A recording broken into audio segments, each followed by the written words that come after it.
So, na-release ng Realme kanina yung bunso sa kanilang Realme 9 series ngayong 2022 at ang regular price ito ay 11,990 pesos. Pero starting tomorrow hanggang May 7, magkakaroon sila ng early bird price para sa phone na to. Babawasan nila ng 1,200 pesos yung regular price. Kaya magiging 10,790 pesos na lang. Pwede nyo samantalahin yung promo na yan. Pero mas maganda, tapusin nyo muna yung video na to para magkaroon kayo ng idea kung worth it ba talaga siya or kung ito na ba talaga yung susunod na phone dapat ninyong bilhin. So, samahan nyo ako.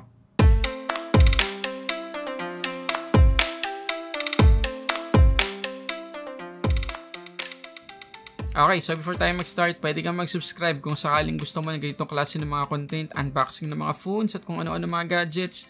I-click mo na rin yung notification bell para alam mo agad kapag may bago tayong upload.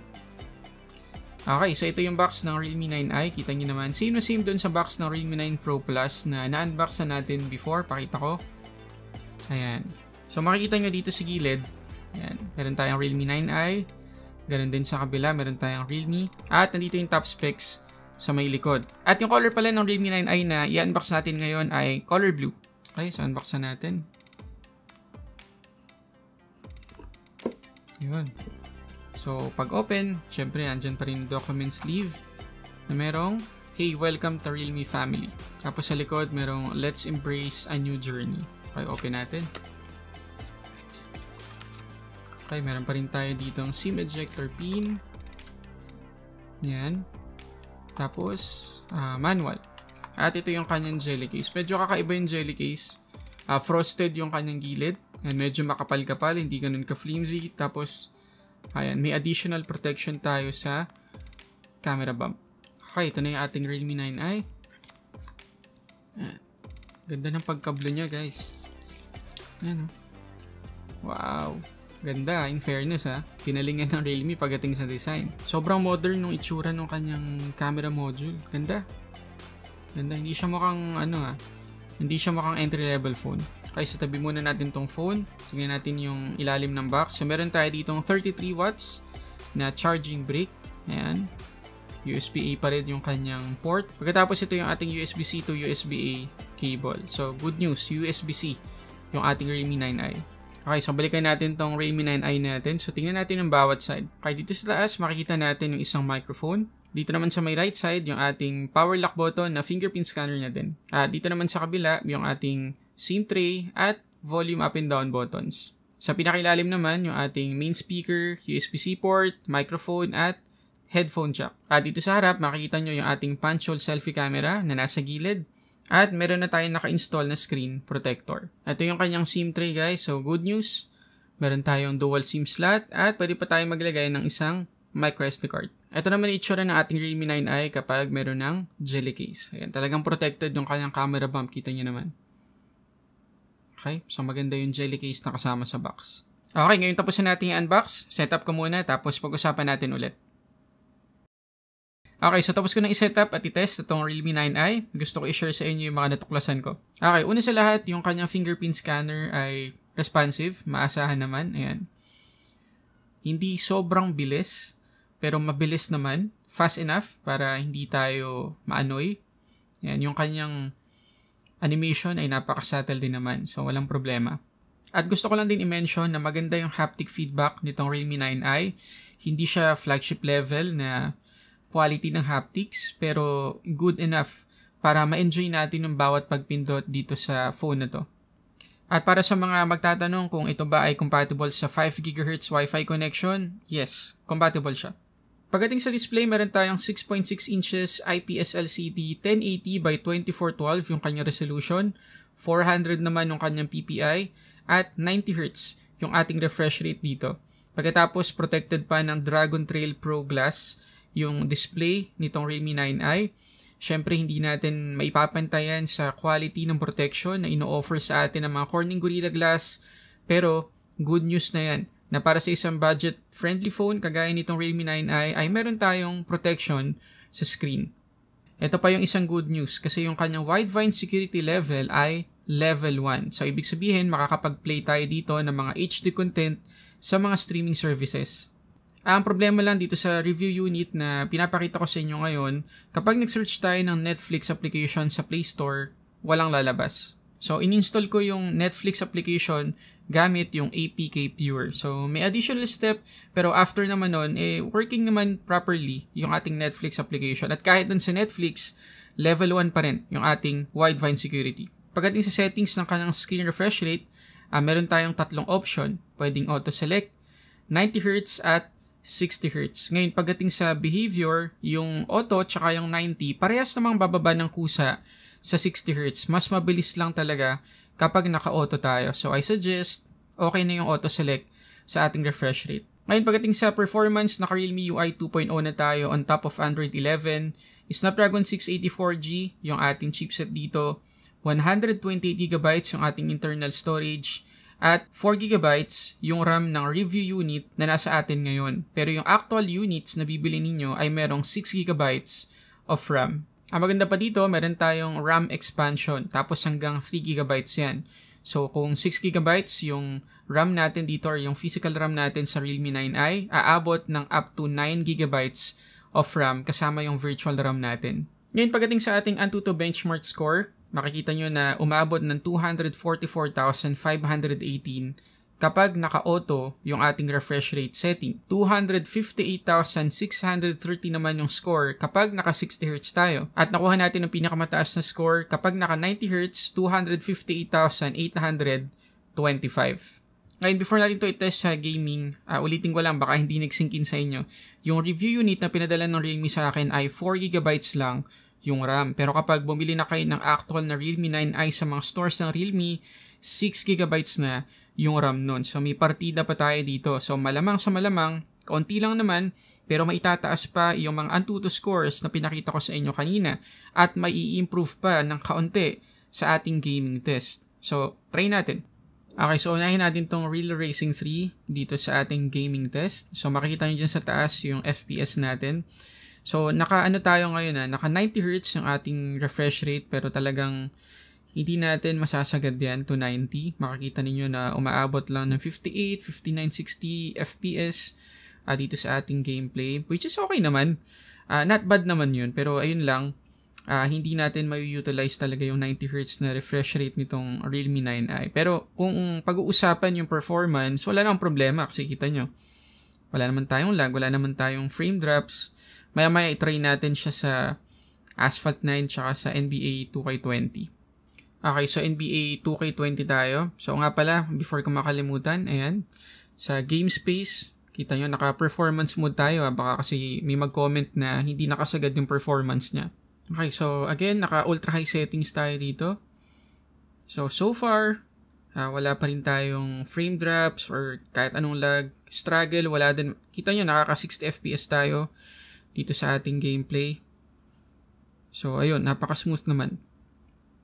Try natin.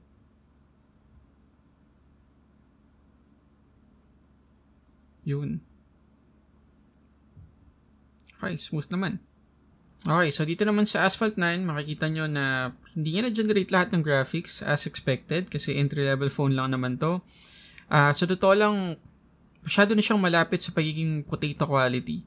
Hindi ganon kadami yung graphics na na-generate niya. Sobrang basic kung tutuusin. Pero again, pagdating sa overall performance ng gameplay, wala naman tayong malalang frame drops na nararanasan dito. Saktong-sakto lang naman.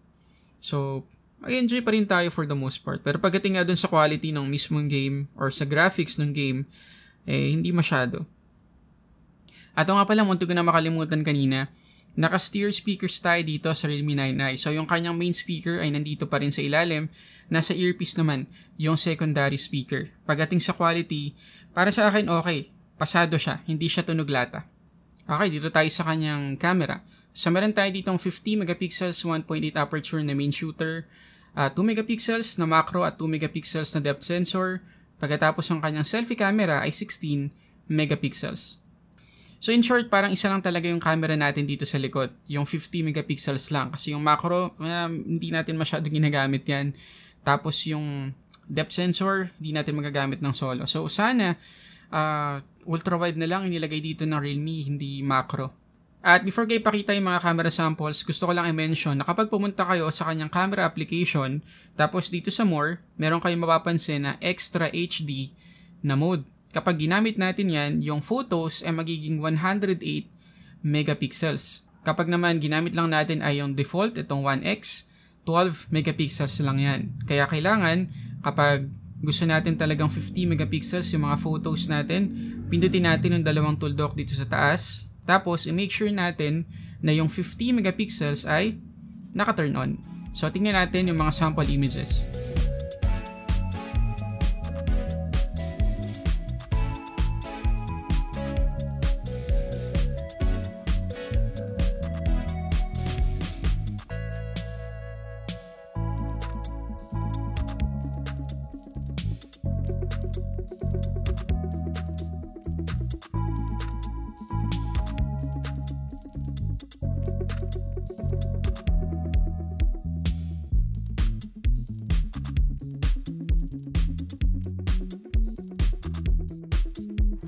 Okay, so ito yung 1080p video recording ng rear camera natin dito sa Realme 9i.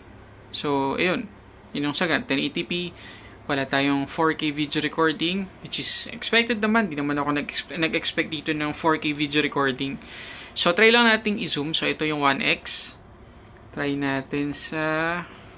Yan. 2x. 2 times zoom. Yan. Medyo nahihirapan na siya mag-focus. Tap ko lang. Ayan. Medyo dumilim, no? Medyo dumilim siya. Pero, readable yung mga keycaps natin. Kita nyo naman. Pero wala tayo ditong kahit anong stabilization. Yun yung mga kailangan nating tandaang points dito. Ayan.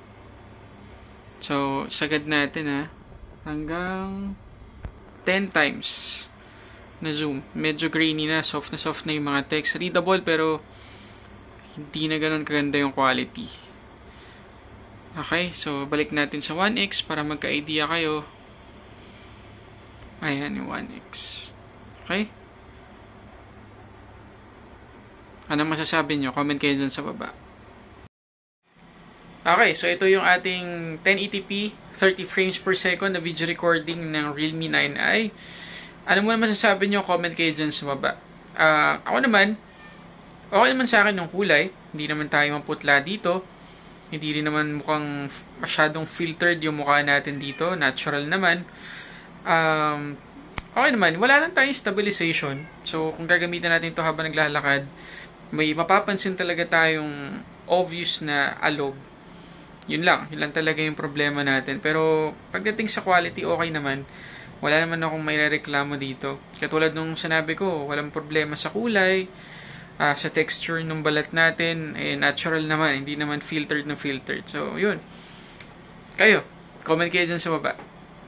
Pagdating naman sa kanyang battery, meron tayo ritong 5,000 mAh na capacity at capable yan sa 33 watts na fast charging. Ngayon, para magka-idea kayo sa kanyang power consumption or kung mabilis ba siyang malobat, pagkatapos ng mabigat na graphics na pinatakbo ng 20 minutes nitong wildlife stress test ng 3D Mark, makikita nyo na 3% lang yung nabawas sa kanyang battery. Pagdating sa kanyang temperature, from 33% or 33 degrees, umabot lang ng 38 degrees yung kanyang temperature. So, not bad. At pagdating naman sa charging, from 18 to 100%, inabot lang tayo ng 1 hour and 21 minutes. Okay, so yun na lahat guys ang gusto kong i-share sa inyo ng mga info tungkol dito sa Realme 9i. So, kung kayong tatanungin, bibili nyo ba yung phone na to? Comment kayo dyan sa baba. Kung ako'y tatanungin ninyo, pagdating sa overall na quality ng phone na to, okay sa akin. Maganda yung design niya, okay yung kanyang display, maganda yung kanyang battery life, mabilis naman i-charge, okay naman yung kanyang camera. So, pasado naman siya sa pagiging magandang budget-friendly phone or entry-level phone. Pero medyo mahihirapan lang talaga akong piliin yung phone na to. Kasi yung 11,990 pesos, merong pang mas mababang phone or mas mababang presyo ng phone na pwede kong mabili.